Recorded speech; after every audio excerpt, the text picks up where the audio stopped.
Okay, Andrew, what do we got here? We got an old Impala. Is that Yeah, what that Gary, is? there is this is a 1965 Chevy Impala SS 396. 4-speed manual, which is kind of Oh unique. boy, crowd pleaser. Ted is technically the one owner. Car, there's a little story about it. He's from Blue Earth, Minnesota, and that's where this was purchased from. There's a Chevy dealer out there. And the original purchaser bought it with the intent of using it, and then got drafted to the Vietnam War, and long story short, they come home, and this car became available at the dealership. Ted saw it in the showroom, bought it. He said, what did he say? He had to give $24.95 for trade. He traded in a 57 Ford hardtop car, and his dad gave him a little bit of money to do the trade, and he said he had this new car. So Ted and Shirley drove off with this on their wedding day, so this has been kind of a staple in their family for their whole duration. They had this before they had their kids, so this is kind of like another child to them, and in their family. So it's not all original. He repainted it here probably about 30 years ago.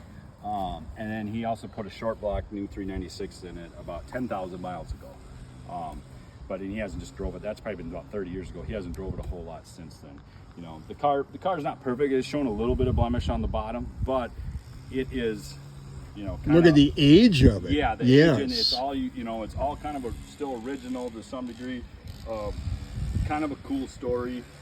It's an amazing story. Runs out great. He just still drives to town. He said at least 2-3 times a day they'd go Dairy Queen or something like that. Cool with it, and it's been just kind of been a good conversational piece for the. You think you're the coolest guy on the block, and then this shows up. Yeah, and it is.